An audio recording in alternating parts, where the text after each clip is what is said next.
It's a cold Sunday in November, the first snowfall of the year. The Grey Cup is a week away, and most football teams in Canada have put away their equipment until June.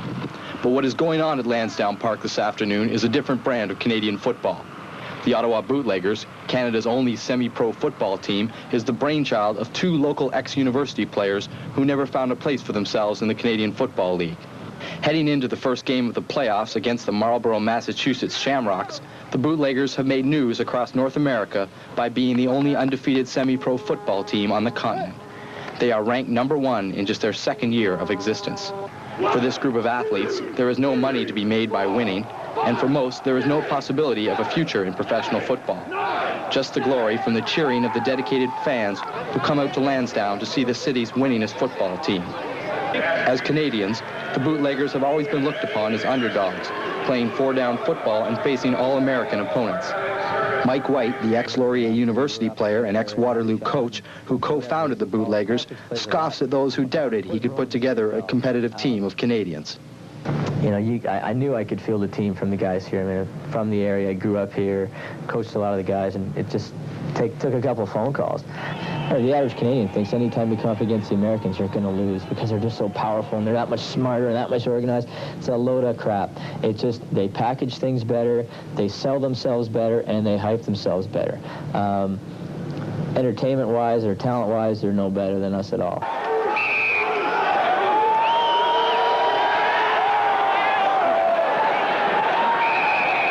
In this first game of the playoffs, the Bootleggers jump out to an early lead, as has become their trademark. Former University of Toronto quarterback Rod Moores hits ex-Ottawa Sooners star Jamie Straw for the game's first touchdown. Straw wasn't good enough to make the Ottawa Rough Riders in his tryout with them. Like so many Canadian football stars, his career was over before his prime. But Straw has found a home as the fan favorite with the Bootleggers. I'm really more a friend of the crowd, like the semi-pro team, the Bootleggers. People that come out to watch our games are friends, you know, friends of myself, friends of friends that are friends of mine. As far as playing professional, I think it's probably pretty easy to get lost in the turmoil of it all. And, you know, who knows Jamie Straw, you know, when he's in the CFL. But here, they know me. So I'm from the hometown, and it's fun.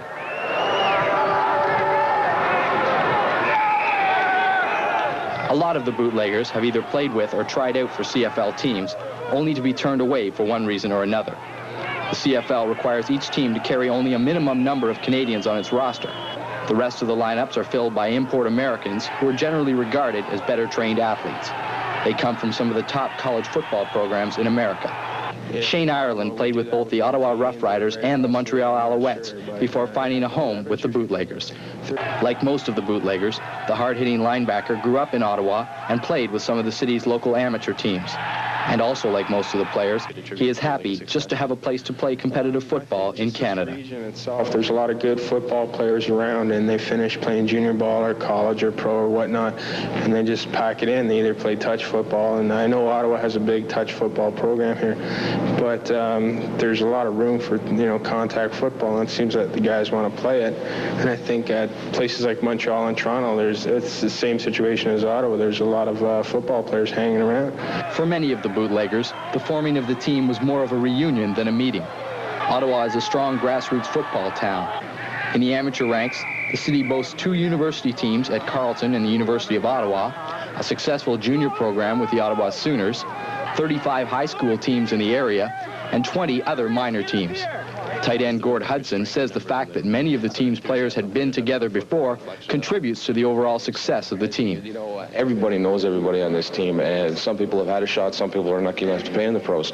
But right now that doesn't matter anymore. You know, we're just here and we all get along. We all have a good time off the field as well as on the field. So I think that's all in all is what goes on in this team.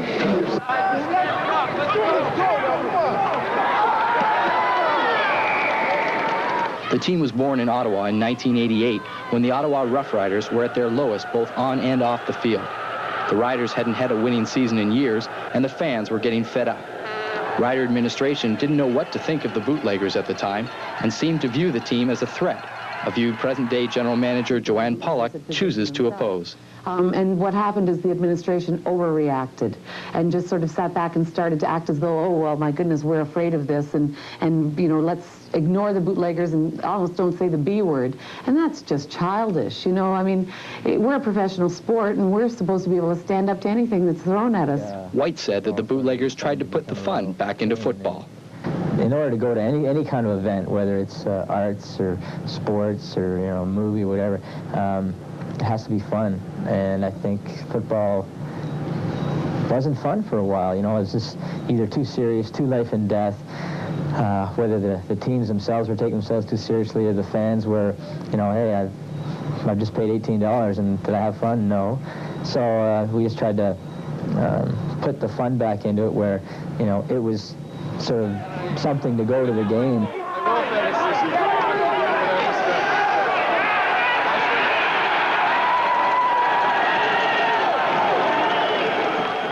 Pollock admits that the riders were beaten to the punch a few times before her arrival on the scene in the winter of 1988-89. The bootleggers have become known for such promotional ideas as renaming Lansdowne Park Death Valley Stadium and having specialty games such as Elvis Night or Unpaid Parking Ticket Night.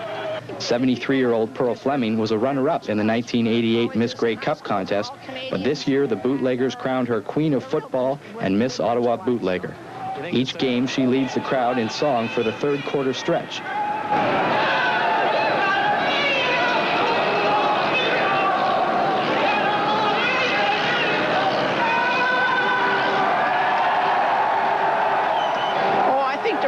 Team. I think they play blood and guts. Real football. That's what I like.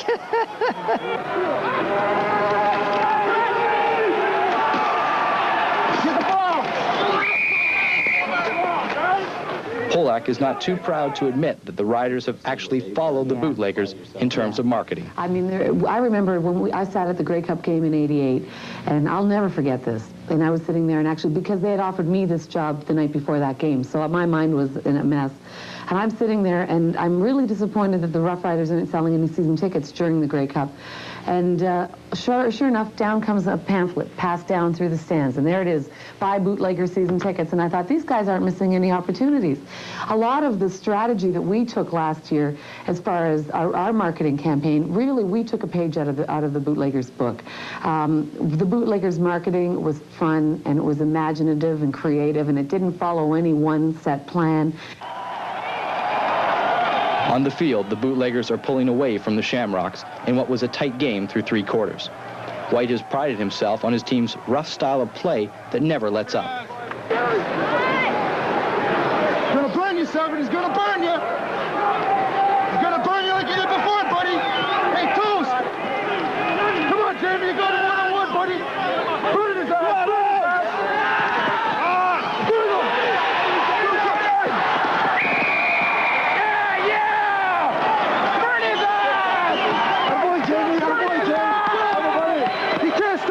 White argues that the American style of football is more attractive to fans because the smaller field means a tougher, rougher game. The American rules, I think it's a little more pure. You know, there's less motion. Things are a little more, it's more like a chess game, and it's less like a, you know, a jacks game. You know, everything's always constant motion. So when the CFL is on, when there's a good game, when it's on, it's very exciting. But I think overall, I think you'll see a more hard-hitting, hard-nosed style game in the American game than you will in the Canadian game.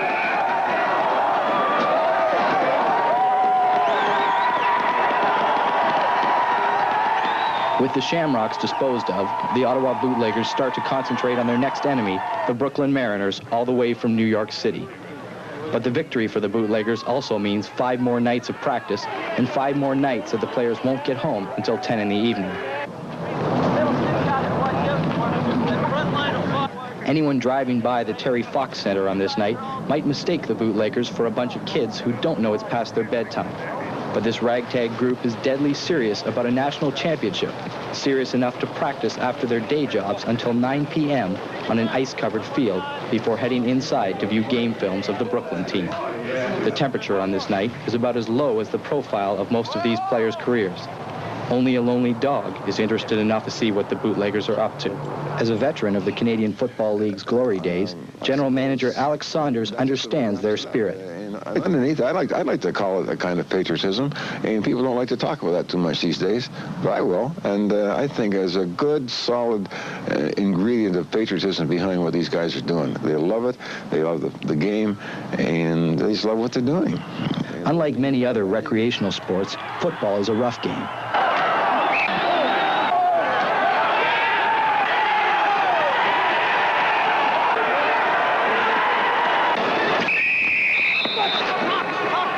The Bootleggers, unlike pro athletes, have to work other jobs not just in the off-season, but during the season. Linebacker Paul Brown is a special education teacher at St. Mark's School in Manotick and also a separate school trustee. The graduate of Simon Fraser University, who couldn't make the CFL, says playing football doesn't bother his professional career. It's great being able to, to have the, again, to have your profession, whatever it may be, and also have the whole, stay involved in athletics and staying active. And does Brown's intimidating presence on the football field get carried with him into the classroom? I guess when one thinks of a linebacker, they think of someone who's always got a perpetual frown on or snarl on, I should say, and I don't think that's the way I come across. But again, people are surprised because again, once the helmets go on, then you have to put on a different kind of face. And as a co-founder of the team, former general manager Jeff Morris was not surprised at the numbers of Ottawa area players willing to commit to a 5-month season. I'm not surprised, because if you love the game, you love the game. I mean, I played for 3 years, and I didn't get anything out of it other than just the fun and satisfaction of it. And some guys are looking for another shot, and if you don't like the way it is and you don't want to play, then, hey, there's 3 other guys waiting to fill your spot. So.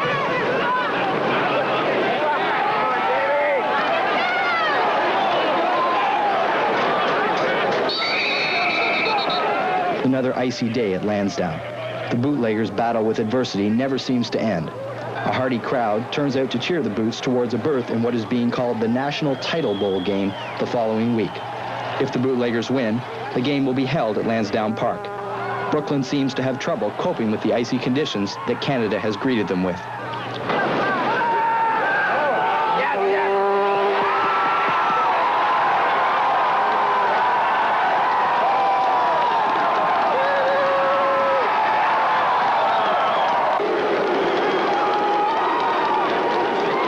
One of the biggest attractions of the Bootleggers has been their bridging of the gap between the fans and players. Unlike so many of the sports heroes of today, all of the Bootleggers live locally and are approachable to most fans. A lot of local players, ex-Sooners, ex-Carlton, ex-Ottawa U. You can identify with them. The team feels it can better identify with the fans because of their Ottawa flavor, even if they aren't always the best of role models. The appeal of the Bootleggers again fills a void left by the CFL. Fans like this one have had trouble identifying with the CFL's players who change from game to game. I've been a season ticket holder for the Riders now for 15 years. I don't know half the players on the team. I used to know all the players, plus all the players on the other teams. It's a little difficult. There are too many changes. White agrees that the Bootleggers have put consistency back into the player roster and have helped fans grow to support their own. People, I think, and I think the organization as a whole believes that people want to go out and watch their own play against someone else's own. They don't want to see someone from East-West Missouri State come up here for 4 months out of the year and then be gone, or for 4 games out of the year and be gone. So I think people want to see continuity. But Polek disagrees. While she agrees there is an important element in players living in Ottawa and staying around long enough to identify with fans, she belittles the Canadian content argument. We've got a young fellow on our team now named Tyrone Thurman, and I mean the kids love him. They love him, he's Pee Wee Thurman. They love him because he's 5'2", 135 pounds, and can grab a punt, and he returns a punt 91 yards for a touchdown right through the legs of these big guys. The kids love him, the fans love him, they chant Pee Wee, Pee Wee, and they don't care of the fact that he's from Texas and not from here. And we also have a young fellow who's here now, Kenneth Rare. He grew up here in Ottawa, and he's from Ottawa, and no matter how much we tell people, people don't know that. Back on the field, the Bootleggers are socking it to the Mariners.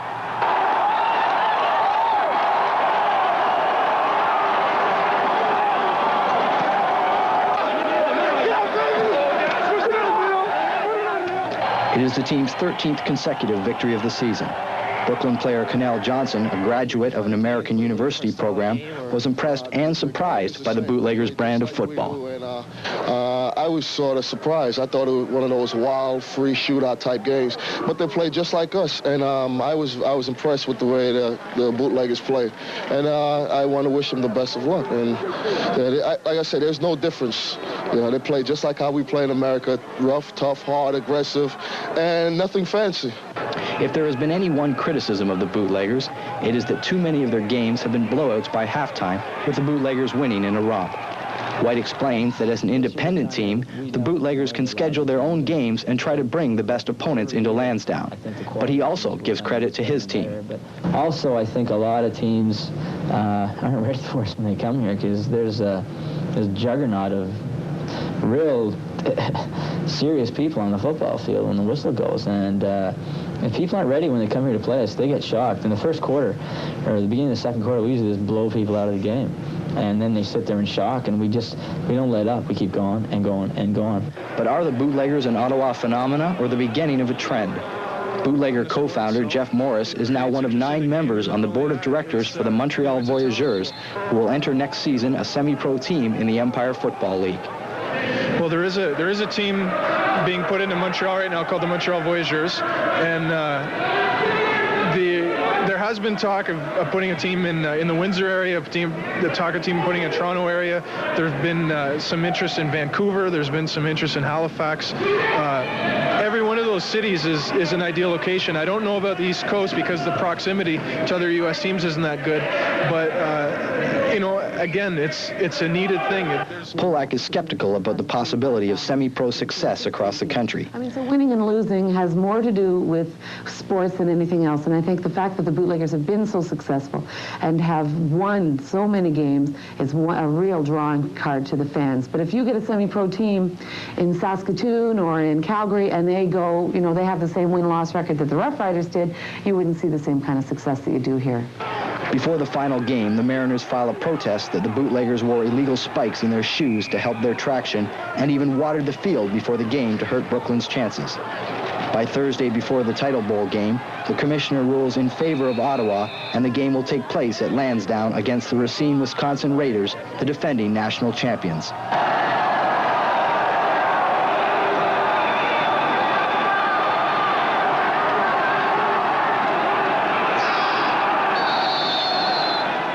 The weather for the December 6th final is the harshest of the season. A bone-chilling minus 17 degrees Celsius registers on the scoreboard clock at Lansdowne. The game was held up trying to get the 8,000 fans into the park. In a throwback to an era gone by, the Raiders won't leave their locker rooms until they have the money for their travel expenses given to them by the Bootleggers. The conditions for this game are as bad as any football player has ever had to play in.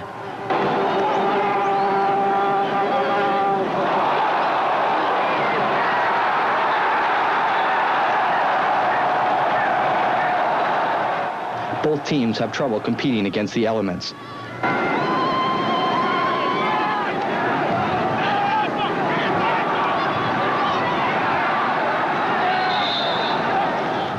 The Raiders go ahead in the fourth quarter on a pass by quarterback Charlie Bliss, and the Boots are down to their last chance.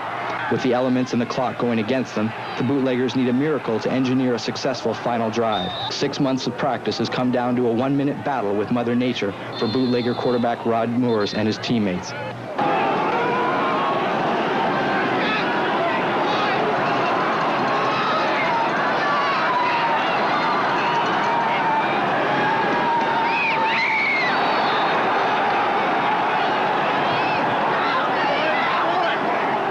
Moore's last desperate attempt dies, and Racine are national champions.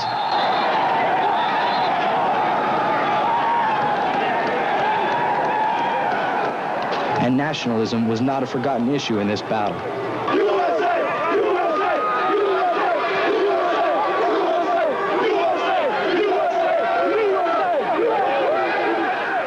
What does this mean for next year, and how tough will it be for the Bootleggers to get up for another season like this one? I talked to Tim McGowan one day. I said, Tim, you coming back next year? And at first, he wasn't going to come back. And then he said, yeah, I'm going to come back because we lost the championship. And then 2 seconds later, he said, you know what, Straw? I said, what? He goes, if we had won the national championship, he would have come back next year to defend it. You know, all of us are doing it for the love of the game, and you won't get rid of any of us until we physically cannot play it anymore. Their second season completed, the Bootleggers plan to professionalize the team's front office and polish their off-the-field image. The team has grown faster than either White or Morris originally expected, and at times the confusion of running a football team was too much for just two men. But it started out as a hobby and it grew into too much of that, and now the team has a board of directors in place and everything, and that's what it needs. It's too big for a couple of guys to do as a hobby. It's just too much. New head coach Greg Marshall will replace Mike White, who moves to team president. Well, Mike and I have different personalities, obviously, but I'm not going to try to take away from what the Bootleggers have established the last 2 years, and that's, you know, be rough and tough and be ready to play when it's time to play, and when it's not time to play, they have a good time, and that's what we want to continue this year. But can the Bootleggers change the team without losing the simple character that the fans have grown to love? General Manager Alex Saunders insists that what the fans see on the field will not change. And this is a players' team, and that's been a theme throughout the whole restructure. Behind the green doors of the boardroom, it's real serious business, but we'll get fun out of doing it the right way. But out on the field, no, same guys doing the same thing, their style, it's a players' game, and that's the way we want to keep it. Next season will prove whether the extended bureaucracy of the Silver and Black affects the simplicity of the Bootleggers' character, a type of character that is all too rare in sport today.